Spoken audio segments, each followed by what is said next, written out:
नमस्कार, दिल्ली न्यूज में आपका बहुत बहुत स्वागत है। चलिए देखते हैं आज की 25 फटाफट काम की और महत्वपूर्ण बड़ी खबरों को। पर इससे पहले वीडियो को लाइक करना बिल्कुल न भूलें। दिल्ली में 1.79 लाख राशन कार्ड रद्द, 7.5 लाख लाभार्थी पीडीएस सूची से बाहर।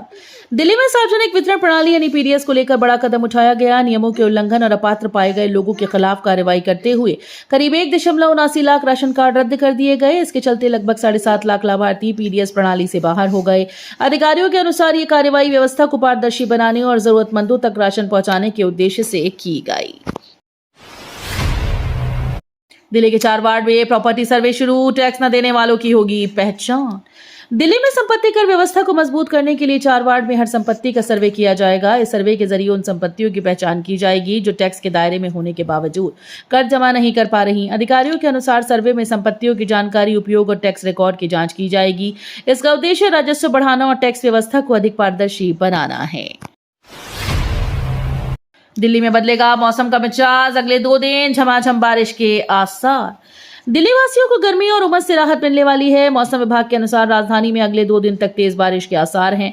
31 जुलाई तक मौसम में बदलाव देखने को मिल सकता है, जिससे तापमान में गिरावट आने की संभावना है। बारिश के दौरान जलभराव और ट्रैफिक जैसी परेशानियों को लेकर प्रशासन अलर्ट पर रहेगा। दिल्ली एनसीआर में कोरोना केस बढ़े, अस्पताल अलर्ट मोड पर, कोविड बेड और तैयारियां तेज। दिल्ली एनसीआर में कोरोना के बढ़ते मामलों को देखते हुए स्वास्थ्य विभाग ने सतर्कता बढ़ा दी। सरकारी और निजी अस्पतालों को कोविड मरीजों के लिए बेड, ऑक्सीजन और जरूरी दवाओं की व्यवस्था तैयार रखने के निर्देश दिए गए। अधिकारियों के मुताबिक फिलहाल ज्यादातर मरीजों में हल्के लक्षण हैं और घबराने की जरूरत नहीं है। हालांकि बुजुर्गों, गर्भवती महिलाओं और गंभीर बीमारियों से जूझ रहे लोगों को विशेष सावधानी बरतने की सलाह दी गई। कांवड़ के बड़े शिविरों को 15 लाख रुपए मिलेंगे। दिल्ली सरकार ने सहायता राशि बढ़ाने का ऐलान किया। दिल्ली सरकार ने कांवड़ यात्रा की तैयारियों के तहत बड़ा फैसला लेते हुए बड़े कांवड़ शिविरों को 15 लाख रुपए तक की आर्थिक सहायता देने का ऐलान किया। मुख्यमंत्री रेखा गुप्ता ने कहा कि श्रद्धालुओं की सुविधा के लिए शिविरों में बिजली, पानी, सफाई, चिकित्सा, सुरक्षा और अन्य जरूरी व्यवस्थाएं सुनिश्चित की जाएंगी। सरकार ने सिंगल विंडो सिस्टम के जरिए अनुमतियों की प्रक्रिया भी आसान कर दी। एनसीआर के 1500 भुट्टों पर सीपीसीबी की नजर, प्रदूषण नियमों को लेकर मांगी गई रिपोर्ट। एनसीआर में प्रदूषण फैलाने वाली ईंट भट्टों पर अब सख्ती की तैयारी है। केंद्रीय प्रदूषण नियंत्रण बोर्ड यानी सीपीसीबी ने 1500 से ज्यादा भट्टों की स्थिति को लेकर राज्य सरकार से 31 जुलाई तक विस्तृत रिपोर्ट मांगी है। रिपोर्ट में भट्टों की संख्या, संचालन की स्थिति और पर्यावरण मानकों के पालन की जानकारी शामिल होगी। दिल्ली मेट्रो का विस्तार तेज, 8 नए कॉरिडोर और 15 इंटरचेंज स्टेशन से बढ़ेगी कनेक्टिविटी।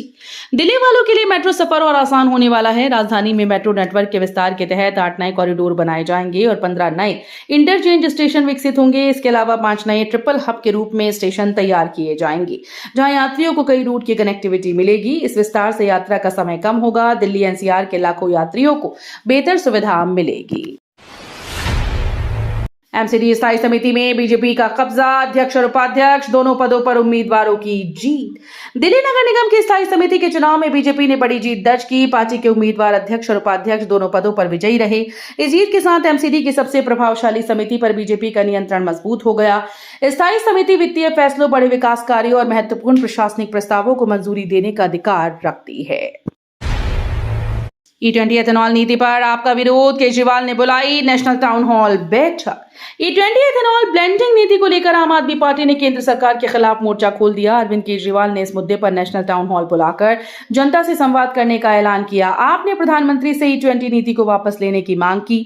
पार्टी का कहना है कि इस फैसले से आम लोगों पर असर पड़ सकता है। सावन में गौरीशंकर मंदिर की सुरक्षा कड़ी, सोनी जी सुरक्षाकर्मी संभालेंगे श्रद्धालुओं की सुरक्षा व्यवस्था। सावन के पवित्र महीने में ऐतिहासिक गौरीशंकर मंदिर की सुरक्षा व्यवस्था इस बार पहले से अधिक मजबूत रहेगी। श्रद्धालुओं की भारी भीड़ को देखते हुए सोनी जी सुरक्षाकर्मियों की तैनाती की गई। मंदिर परिसर में प्रवेश और निकास पर विशेष निगरानी रहेगी, जबकि भीड़ प्रबंधन के लिए अतिरिक्त इंतजाम भी किए गए। प्रशासन और मंदिर समिति मिलकर सुरक्षा व्यवस्था की लगातार निगरानी करेंगे। दिल्ली में कॉमनवेल्थ टेबल टेनिस महाकुंभ का आगाज, दुनिया भर के खिलाड़ी दिखाएंगे दमखम और हुनर। दिल्ली में कॉमनवेल्थ टेबल टेनिस चैंपियनशिप का शानदार आगाज हो गया है। इस प्रतिष्ठित टूर्नामेंट में कई देशों के शीर्ष खिलाड़ी अपनी प्रतिभा का प्रदर्शन करेंगे। उद्घाटन समारोह के साथ मुकाबलों की शुरुआत भी की गई, जहां भारतीय खिलाड़ियों से बेहतरीन प्रदर्शन की उम्मीद है। यह आयोजन खेल प्रेमियों के लिए रोमांचक अनुभव लेकर आया है और युवा खिलाड़ियों को अंतर्राष्ट्रीय स्तर का खेल करीब से देखने का अवसर देगा। राजधानी में आयोजित ये प्रतियोगिता भारत की खेल मेजबानी क्षमता को भी वैश्विक मंच पर मजबूती से प्रदर्शित करेगी। हाइड्रोजन ट्रेन का अगला पड़ाव दिल्ली सोनीपत सब्जी मंडी रूट पर जल्द शुरू होगा ट्रायल रन। भारत की पहली हाइड्रोजन ट्रेन अब दिल्ली की ओर बढ़ रही है। जींद सोनीपत सेक्शन पर सफल परीक्षण के बाद जल्द ही सोनीपत से दिल्ली के सब्जी मंडी स्टेशन तक ट्रायल रन किया जाएगा। ये ट्रेन हाइड्रोजन फ्यूल सेल तकनीक से चलती है, जिससे बिजली बनती है और उत्सर्जन के रूप में केवल जल वाष्प निकलती है। रेलवे का उद्देश्य स्वच्छ, पर्यावरण अनुकूल और आधुनिक परिवहन को बढ़ावा देना है। अंकित शर्मा हत्याकांड में ताहिर हुसैन समेत 5 दोषियों के लिए फांसी की मांग तेज। दिल्ली दंगों से जुड़े अंकित शर्मा हत्याकांड में सजा के चरण के दौरान अभियोजन पक्ष ने ताहिर हुसैन समेत 5 दोषियों के लिए फांसी की सजा की मांग की। अभियोजन का कहना है कि यह मामला दुर्लभ से दुर्लभतम श्रेणी में आता है और कठोरतम दंड दिया जाना चाहिए। वहीं बचाव पक्ष ने नरमी बरतने की अपील करते हुए दोषियों की परिस्थितियों का हवाला दिया। अब अदालत दोनों पक्षों की दलीलें सुनने के बाद सजा पर अपना अंतिम फैसला सुनाएगी। पेपर लीक पर दिल्ली पुलिस का बड़ा एक्शन, परीक्षा धांधली रोकने को स्पेशल टास्क फोर्स गठित। परीक्षाओं में पेपर लीक और धांधली पर लगाम लगाने के लिए दिल्ली पुलिस ने बड़ा कदम उठाया। पुलिस ने एक स्पेशल टास्क फोर्स का गठन किया, जो परीक्षा से जुड़े अपराधों, पेपर लीक गिरोह और फर्जीवाड़े की जांच पर विशेष रूप से काम करेगी। यह टीम विभिन्न एजेंसीज के साथ समन्वय कर संदिग्ध गतिविधियों पर नजर रखेगी और समय रहते कार्रवाई करेगी। पीएम मोदी के खिलाफ सोशल मीडिया पोस्ट पर दिल्ली पुलिस सख्त, प्लेटफॉर्म्स को नोटिस जारी, जांच तेज। प्रधानमंत्री नरेंद्र मोदी के खिलाफ सोशल मीडिया पर वायरल पोस्ट को लेकर दिल्ली पुलिस ने सख्त रुख अपनाया। पुलिस ने कई सोशल मीडिया प्लेटफॉर्म्स को नोटिस भेजकर आपत्तिजनक और नियमों का उल्लंघन करने वाले कंटेंट की जानकारी मांगी। अधिकारियों के मुताबिक कुछ पोस्ट हटाने की प्रक्रिया भी शुरू हो चुकी है। मामले की जांच जारी है और यह पता लगाया जा रहा है कि संबंधित पोस्ट किसी कानून का उल्लंघन करती है या नहीं।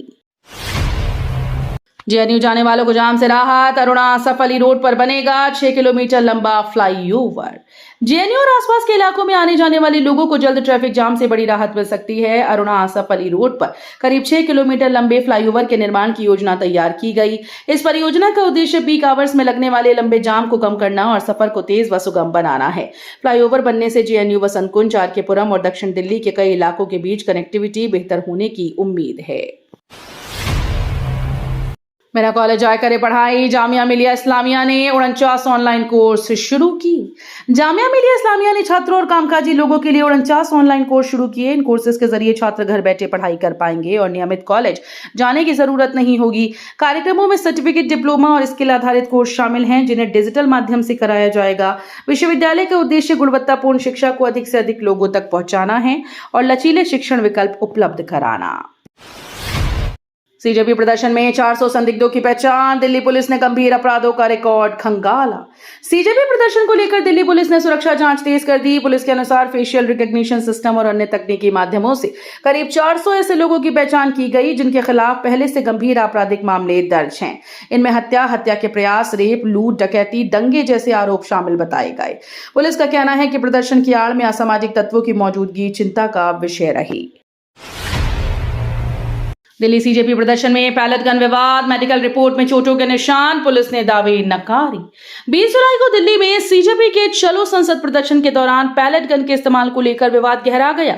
कुछ प्रदर्शनकारियों की मेडिकल रिपोर्ट में शरीर में धंसे धातु के कण और पैलेट जैसी चोटों का उल्लेख होने का दावा किया गया। वहीं कई घायल प्रदर्शनकारियों और चश्मदीदों ने भी पैलेट गन चलने का आरोप लगाया। दूसरी ओर दिल्ली पुलिस ने इन आरोपों को पूरी तरीके से खारिज करते हुए कहा कि प्रदर्शन के दौरान किसी भी तरह की पैलेट गन का इस्तेमाल नहीं किया गया। DUSOL में शुरू होंगे 1 वर्षीय 5 पीजी कोर्स, 4 वर्षीय ग्रेजुएट छात्रों को विकल्प। दिल्ली विश्वविद्यालय के स्कूल ऑफ ओपन लर्निंग यानी DUSOL में छात्रों के लिए नया अवसर आने वाला है। यहाँ 1 वर्षीय 5 नए स्नातकोत्तर यानी पीजी कोर्स शुरू किए जाएंगे। 4 वर्षीय स्नातक कार्यक्रम पूरा करने वाले छात्रों को इन पाठ्यक्रमों में दाखिले का विकल्प मिलेगा। इस पहल का उद्देश्य उच्च शिक्षा के अवसरों को बढ़ाना और छात्रों को अपनी रुचि के अनुसार आगे की पढ़ाई का विकल्प देना है। सलमान खान को दिल्ली हाईकोर्ट से राहत, काला हिरण टीजर हटाने के आदेश पर रोक। अभिनेता सलमान खान को दिल्ली हाईकोर्ट से बड़ी राहत मिली। कोर्ट ने फिल्म काला हिरण के टीजर को हटाने के निचली अदालत के आदेश पर रोक लगा दी। अदालत ने कहा कि टीजर हटाने से पहले मामले की विस्तृत सुनवाई जरूरी है, क्योंकि इससे अभिनेता की प्रतिष्ठा प्रभावित हो सकती है। ये विवाद फिल्म के कंटेंट और सलमान खान की छवि को लेकर उठी आपत्तियों से जुड़ा है। दिल्ली रिज का वैज्ञानिक पुनरुद्धार शुरू। 120 हेक्टेयर में लगेंगे 1.81 लाख देसी पौधे। दिल्ली के पर्यावरण संरक्षण को मजबूत करने के लिए रिज क्षेत्र का वैज्ञानिक पुनरुद्धार अभियान तेज कर दिया गया। उपराज्यपाल के निर्देश पर डीडीए 120 हेक्टेयर क्षेत्र में करीब 1.81 लाख देसी पौधे लगाएगा। इस पहल का उद्देश्य जैव विविधता बढ़ाना, वन क्षेत्र को पुनर्जीवित करना और प्रदूषण कम करने में मदद करना है। पौधारोपण के साथ मिट्टी संरक्षण, जल प्रबंधन, पौधों की नियमित निगरानी भी की जाएगी। इस्तीफे के बाद पहली बार संसद पहुंचे धर्मेंद्र प्रधान। समर्थकों ने पगड़ी पहनाकर किया जोरदार स्वागत। केंद्रीय मंत्री पद से इस्तीफा देने के बाद धर्मेंद्र प्रधान पहली बार संसद पहुंचे, जहां एनडीए सांसदों और समर्थकों ने उनका गर्मजोशी के साथ स्वागत किया। संसद परिसर में उन्हें पारंपरिक पगड़ी पहनाई गई और फूल मालाओं के साथ अभिनंदन किया। इस दौरान मौजूद सांसदों ने उनका हौसला बढ़ाया और उनका अभिवादन किया। स्वागत का वीडियो सोशल मीडिया पर तेजी से वायरल हो रहा है। दिल्ली में 72 घंटे से जल संकट। रोहिणी से पालम तक लोग पानी को परेशान। दिल्ली के कई इलाकों में पिछले 72 घंटे से पानी की किल्लत ने लोगों की मुश्किलें बढ़ा दी। रोहिणी, पालम, द्वारका, पीतमपुरा समेत कई कॉलोनीज में जलापूर्ति बाधित होने से हजारों लोग परेशान हैं। लोग टैंकर्स पर निर्भर हैं और पानी के लिए लंबी कतारों में खड़े होने को मजबूर हैं। अधिकारियों के मुताबिक मरम्मत और तकनीकी कार्यों के कारण सप्लाई प्रभावित हुई। डीयू एडमिशन के तीसरे राउंड में बदलेगा खेल। पसंदीदा सीट की उम्मीद बरकरार। दिल्ली विश्वविद्यालय में दाखिले के तीसरे राउंड को लेकर छात्रों की उम्मीदें बढ़ गई हैं। कई कॉलेज में खाली सीटों के चलते इस चरण में बड़े बदलाव देखने को मिल सकते हैं। जिन छात्रों को पहले राउंड में मनपसंद सीट नहीं मिली, उनके लिए अब बेहतर अवसर बन सकते हैं। एडमिशन प्रक्रिया में कट ऑफ और सीट उपलब्धता के आधार पर नए विकल्प खुलेंगे। विशेषज्ञों का मानना है कि तीसरा राउंड कई छात्रों के लिए गेम चेंजर साबित हो सकता है। तो ये थी आज की बड़ी खबरें। रोजाना ऐसे ही सबसे पहले अपडेट पाने के लिए चैनल को सब्सक्राइब करना बिल्कुल न भूलें। धन्यवाद।